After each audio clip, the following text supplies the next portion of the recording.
The backyard goes completely silent as the birthday cake crashes to the ground. It was a beautiful, three-tier masterpiece, but now it is just a mess of blue frosting and crushed sponge on the grass. The icing is splattered everywhere, and the 5 candle is bent at a sad angle.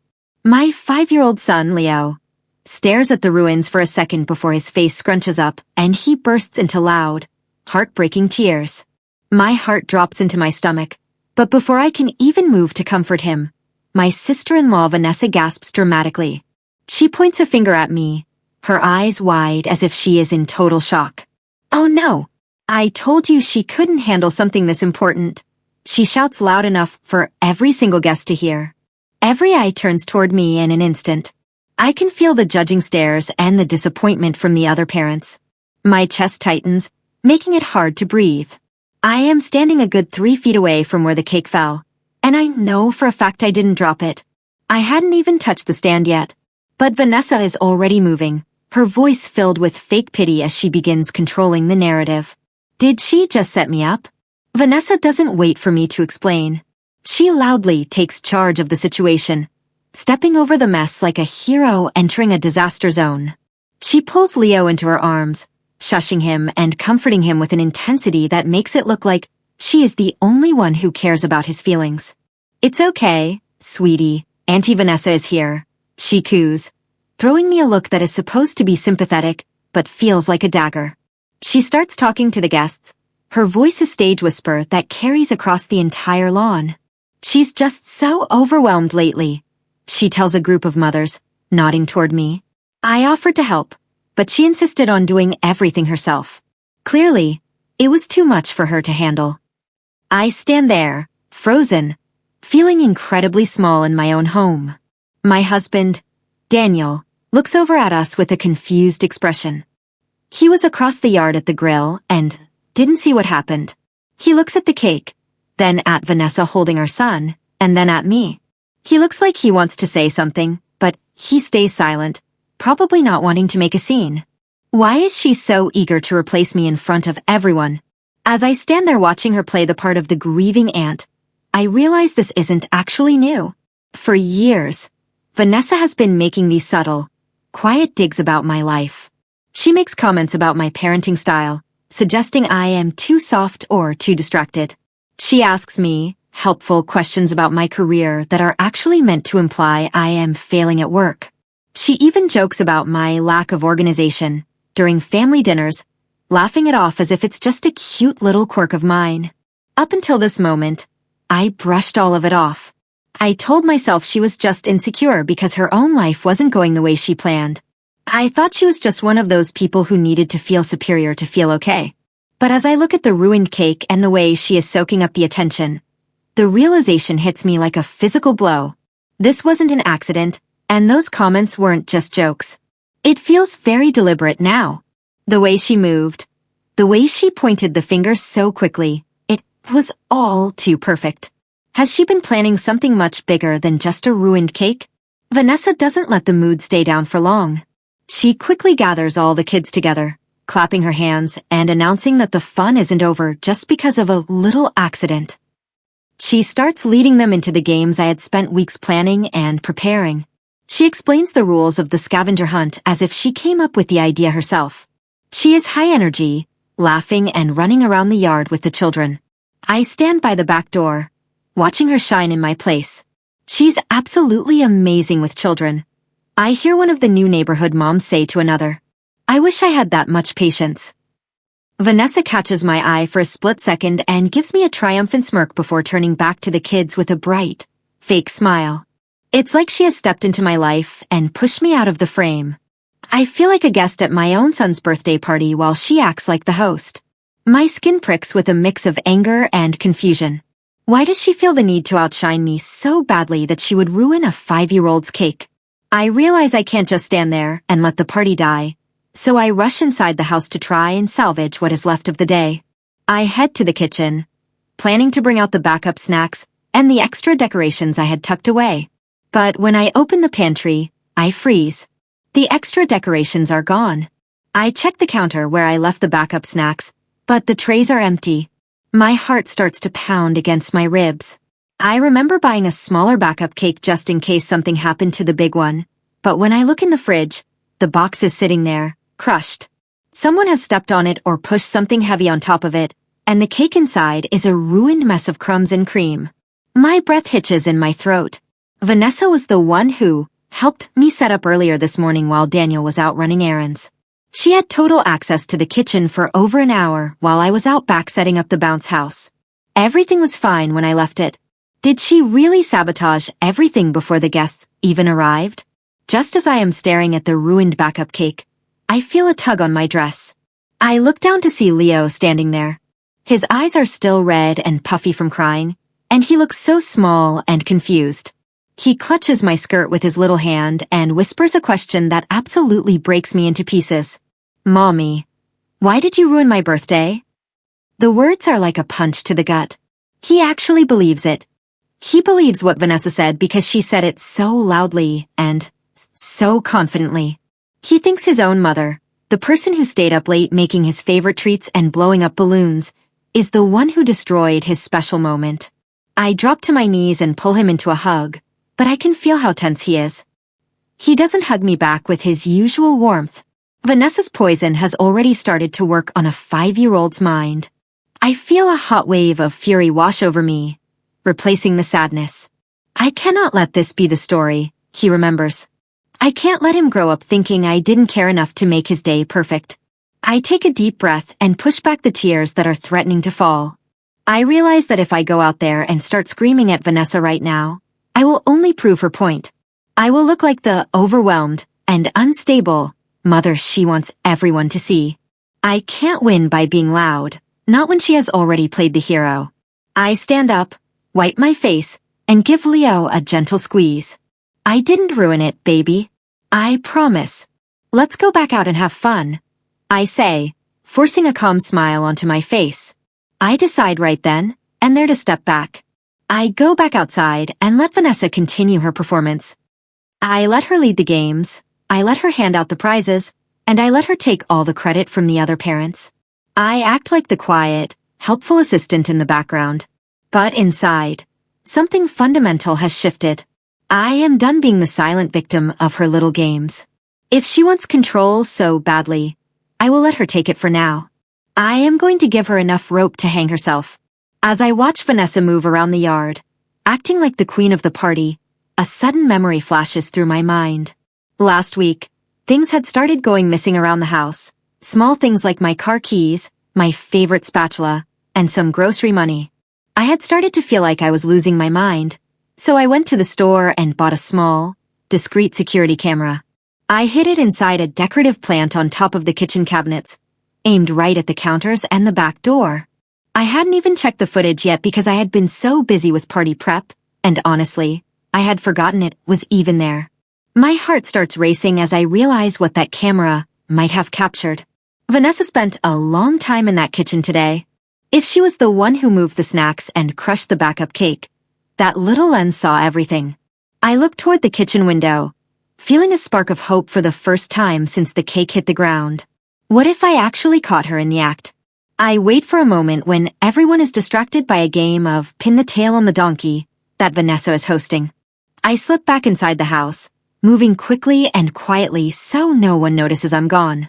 I grab my laptop from the dining room table and head upstairs to my bedroom, locking the door behind me. My hands are shaking as I log into the camera app and pull up the saved footage from this morning. I fast forward through the hours of me prepping until I find the window of time when I was outside. There she is, Vanessa. The camera has a clear, high-definition view of her. She isn't smiling like she does in front of the guests. Instead, she has this cold, ugly smirk on her face. I watch in horror as she deliberately swaps the labels on the juice bottles. I see her, accidentally, knock over a tray of sandwiches and then hide them in the trash. Finally, I see her open the fridge, pull out the backup cake, and deliberately crush the box with her hands before shoving it back into the corner. She didn't just sabotage me. She planned this entire disaster with chilling precision. I continue watching the footage, unable to look away from the screen. Vanessa picks up her phone and makes a call while she is standing right in the middle of my kitchen. Because the camera records audio, I can hear her voice clearly. It sounds different, harsh and calculating. Everything is set, she says into the phone, laughing softly. The party is going to be a total train wreck. Once they see she's completely incompetent and can't even handle a simple birthday, Daniel will finally realize who really holds this family together. He needs a woman who actually knows what she's doing, not a girl playing house. My stomach drops, and a wave of nausea hits me. This isn't just about a sibling rivalry or wanting to be the favorite aunt. She is actively trying to destroy my marriage. She wants to prove to my husband that I am a failure, so she can step into my role as the glue of the family. She wants to replace me entirely. The level of malice in her voice makes my blood run cold. She isn't just mean. She is dangerous to my family's peace. I sit on the edge of my bed for a long minute, letting the reality of what I just saw sink in. I have the proof. I have her on video admitting to her plan and destroying my property. My first instinct is to run downstairs, grab the microphone from the DJ, and scream the truth to the entire neighborhood. I want to see her face turn white as everyone watches her true colors. But I stop myself. If I do that now, it will look like a desperate attack. I need to be smarter. I need to wait for the right moment to reveal the truth so that there is no way for her to wiggle out of it. I close my laptop, take a few deep breaths to steady my heart, and head back downstairs. I return to the party and find Vanessa sitting on a blanket, opening gifts with Leo as if she is the mother of the birthday boy. The guests are all gathered around, laughing and applauding her generosity and spirit. I say absolutely nothing. I just stand at the edge of the circle, watching her. Not yet, I tell myself. Not yet. As I'm standing there, trying to keep my face neutral, my neighbor, Mrs. Adeyemi, walks over and pulls me slightly aside. Mrs. Adeyemi is a sharp, observant woman who has lived on this block for 30 years, and she doesn't miss much. She leans in close, her eyes darting toward Vanessa, who is currently making a big show of helping Leo open a toy. I saw her, dear. Mrs. Adeyemi whispers, her voice low and serious. I was coming across the lawn to bring you that extra ice earlier, and I saw her near the cake table just before it fell. She was fiddling with the legs of the table, looking real suspicious. I didn't think much of it until the whole thing came crashing down. I feel a rush of relief so strong it almost knocks me over. I am not crazy, and I am not alone in seeing through her act. Having a witness like Mrs. Adeyemi is huge. She sees the look on my face and pats my arm gently. You're a good mother, Naomi. Don't let that woman get into your head, she says firmly. Others are starting to notice that things don't add up. Despite the cake disaster, the party continues, and Vanessa isn't finished yet. She loudly offers to serve the drinks to the children, claiming I look tired and should sit down for a while. I watch her from the corner of my eye as she heads to the drink station. A few minutes later, I see several of the kids making faces and complaining that their juice tastes weird or gross. One little girl even spits hers back into the cup. My heart jumps into my throat. I know Vanessa was near those drinks earlier. I move quickly and intercept a tray she is about to hand out to a group of parents. I take a small sip from one of the cups and almost gag. It is thick with sugar syrup, way too much of it, making it nearly undrinkable and sickeningly sweet. She's trying to make it look like I didn't even know how to mix basic juice for the kids. I catch it just in time before more people start complaining. She is still actively trying to make me look like a disaster in front of everyone I know. I pour the ruined juice out behind a bush when she isn't looking. Instead of making a scene about the juice, I decide to take control, but I do it quietly. I go to the kitchen and grab the fresh containers of juice I had hidden in the back of the pantry, the ones she didn't find. I mix them perfectly and bring them out, moving calmly through the crowd. I start organizing the next set of activities, redirecting the chaos with a gentle but firm voice. I don't call Vanessa out, and I don't mention the weird juice. I just fix the problems she is creating as soon as they happen. Gradually, the atmosphere of the party begins to shift. The parents, who were looking at me with pity earlier, start to see me handling things with grace. They see me comforting a child who bumped their knee, fixing the music, and making sure everyone has a fresh plate of food. The attention begins to shift away from Vanessa's loud performance and back toward me. I see Vanessa watching me from across the yard.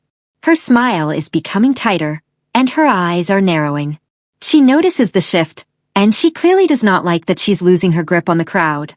As I gain more control over the party, Vanessa's perfect aunt mask starts to show some serious cracks. She is used to being the center of attention, and now that the guests are talking to me again, she is getting frustrated.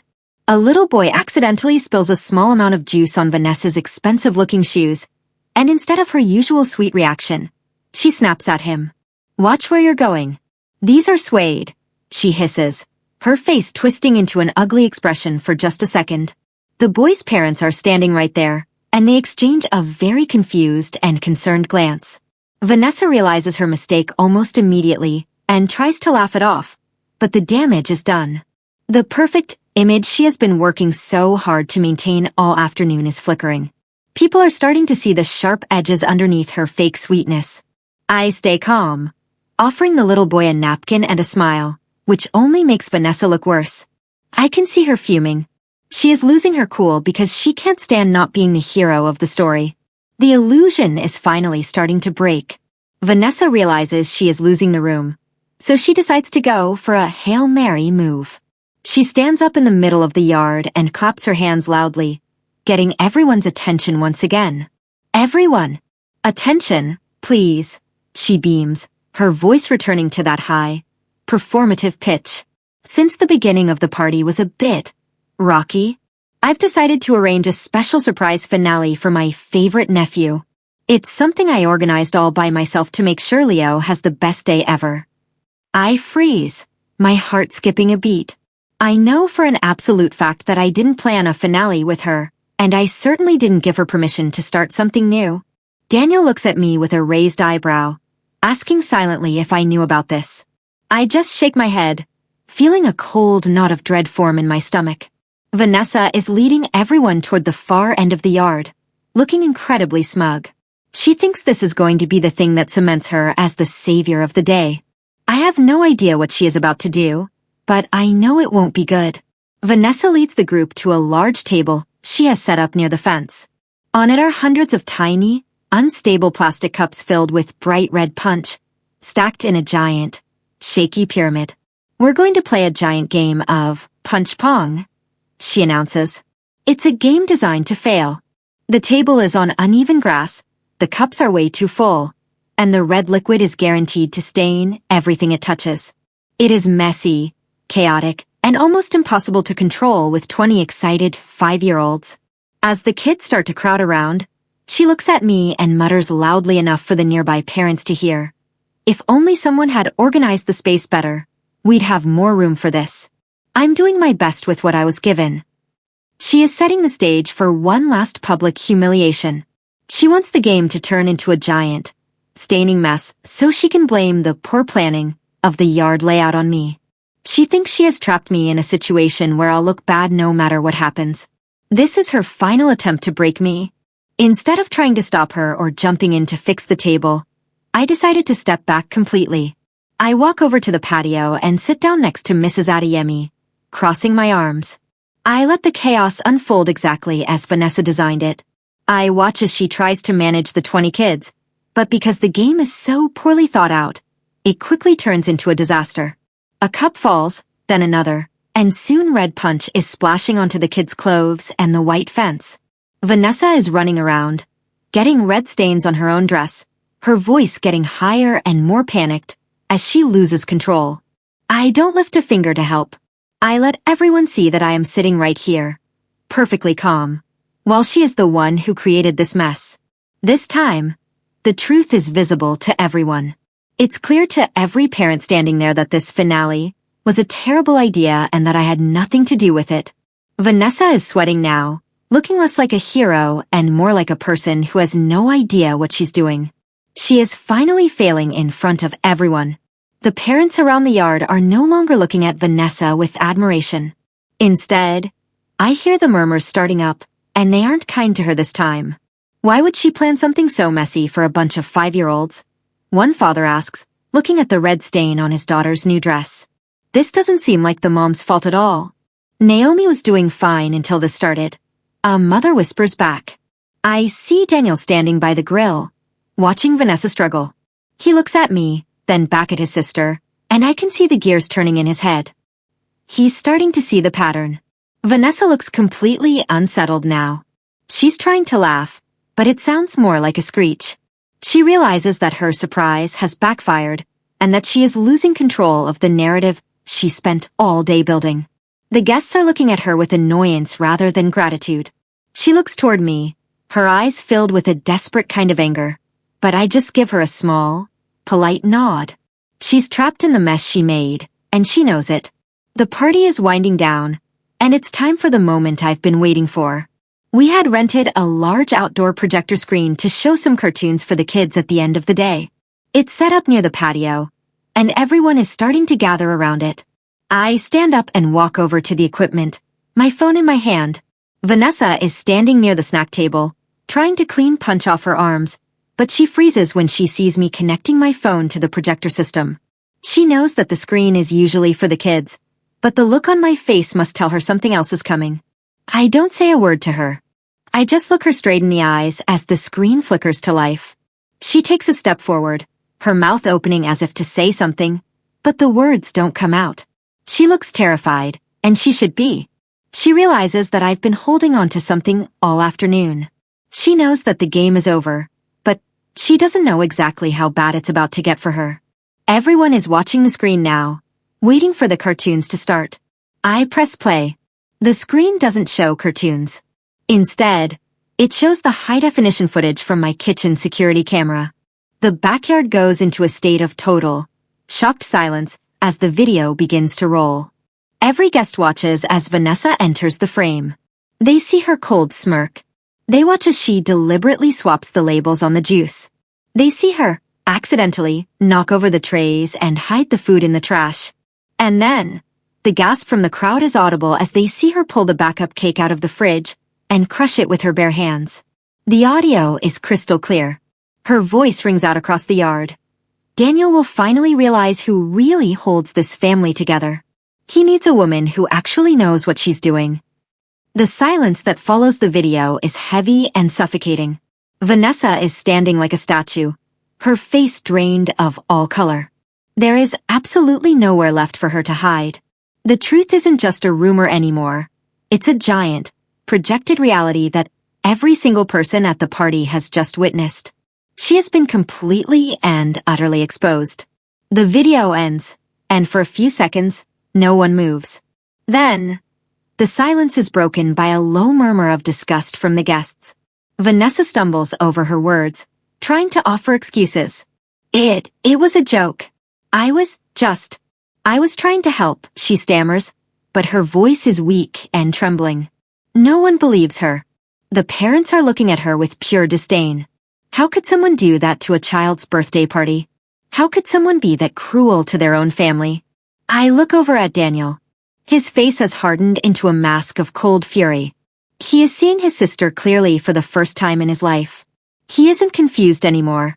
He looks at the ruined cake on the grass, then at the red punch stains, and finally at the woman standing there shivering in her own guilt. He walks toward her, his footsteps heavy on the grass. Vanessa looks like she wants to run, but there is nowhere to go. She has lost everything, her reputation, her pride, and the trust of the people she tried so hard to impress. The fallout is happening in real time, and it is devastating. Daniel stops a few feet in front of Vanessa. He doesn't yell, which almost makes it worse. His voice is quiet but filled with a deep, cutting disappointment. I've spent years defending you, he says, his voice shaking slightly with emotion.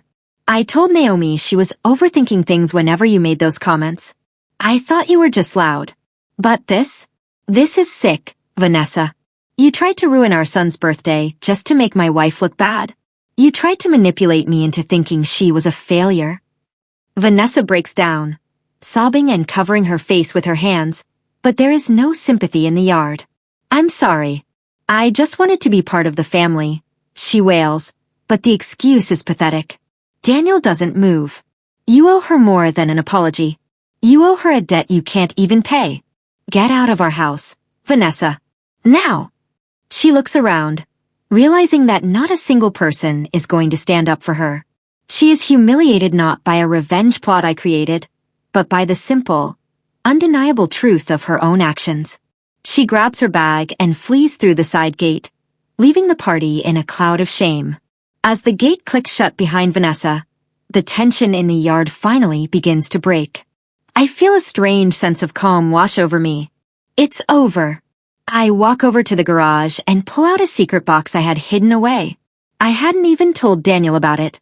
It's a fresh, perfect cake that I had secretly ordered from a different bakery and picked up myself while Vanessa thought I was at the grocery store. I had a feeling I might need a backup for the backup. I bring it out to the table, and the guests actually start to cheer. We relight the candles, and this time, the 5 is straight and proud. I kneel beside Leo, who is looking at me with wide, wonder-filled eyes. "See, baby, I told you the party wasn't over," I whisper. He smiles, a real, bright smile this time, and throws his arms around my neck. The guests gather around and sing, "Happy Birthday," with more energy than I've ever heard. The party isn't ruined after all. In fact, it's become something even better, a celebration of our family strength. We cut the cake, and it tastes like victory. Later that evening, the last of the guests finally leave. They all gave me extra hugs and told me what a great job I did, their voices filled with genuine respect.